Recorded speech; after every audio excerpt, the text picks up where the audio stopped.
Picture this guy, James, way back in the 90s, just hanging out, dreaming up this completely wild, glowing alien jungle. He had this whole vision of insanely tall blue folks living on a faraway moon called Pandora.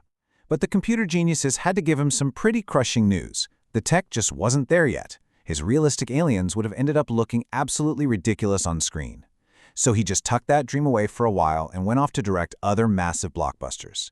Years roll by, CGI completely levels up, and suddenly he sees this character Gollum on screen looking unbelievably beautifully real. That was the spark. It was finally time to make it happen.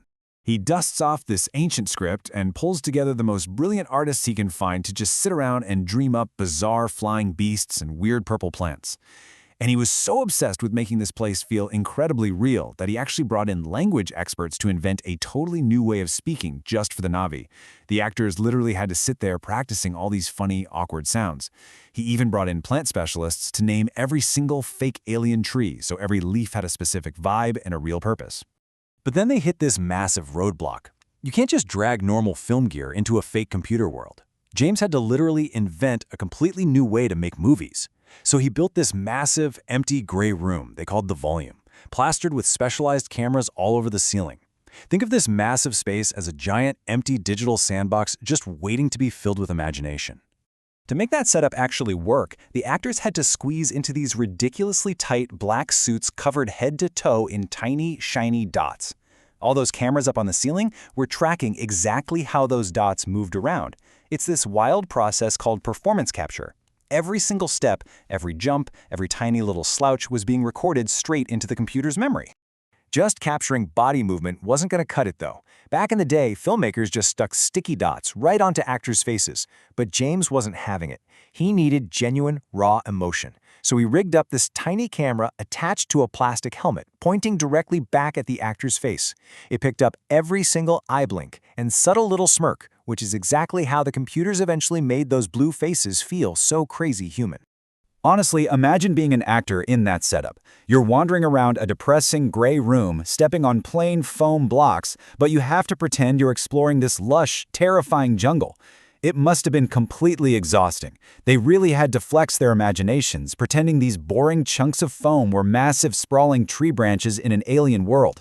Normally, a director stares at a monitor to see the movie coming together. But in that room, nothing but gray walls and foam.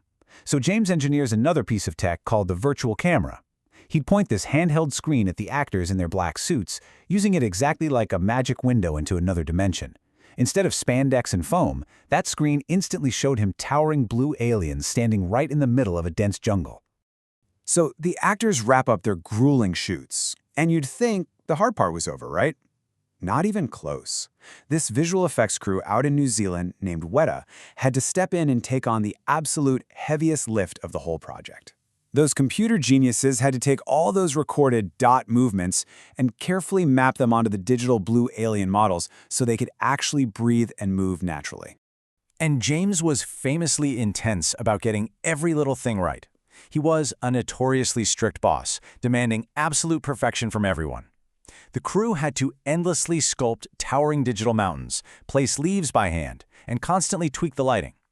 Making water look natural on a computer is just brutal, and they spent months agonizing over digital waterfalls just to make sure the splashes looked flawlessly beautiful. The files for all of this were so insanely massive that regular machines just choked on them.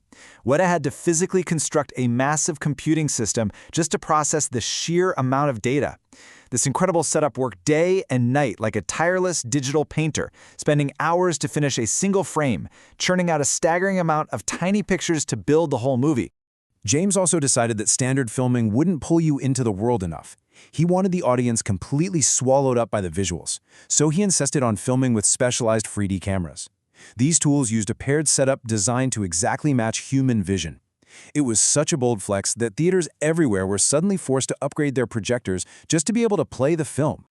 Of course, all this boundary-pushing tech came with an unbelievably massive price tag. The movie studio was sweating. The tension was just thick. You had people totally doubting the project, laughing it off, saying a glowing blue alien movie sounded completely ridiculous. There was this very real, heavy fear hovering over everyone. Would audiences actually show up and buy tickets?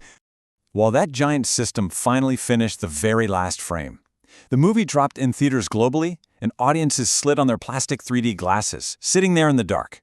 Suddenly, giant flying animals were soaring right out into the aisles. People were just totally mesmerized. The magic felt so completely immersive that people genuinely felt they had traveled to another planet. Nobody had experienced anything remotely close to it before, and because they were so swept up in those crazy visuals, both kids and adults just effortlessly connected with this simple, beautiful story about protecting nature. Word spread crazy fast. Theater lines wrapped around entire blocks, and fans just kept going back, buying tickets over and over again. People got so obsessed they were actually learning to speak the Na'vi language fluently, and some were even showing up to the movies painted completely blue.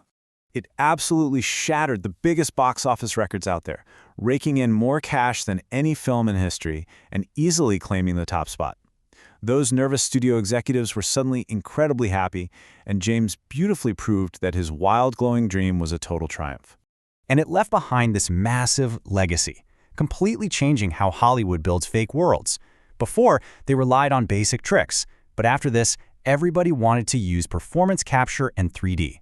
Those tiny face cameras became the new standard, used by directors everywhere to create everything from talking apes to giant monsters. He didn't even stop there. He spent years inventing brand new underwater cameras just so he could explore alien oceans, proving that having a little patience really does make the impossible happen. Makes you wonder what wild, impossible things someone is dreaming up right now in a gray room somewhere, right? If you enjoyed wandering through this glowing jungle with me, be sure to hit like, share this with your friends, and subscribe for more. Catch you next time.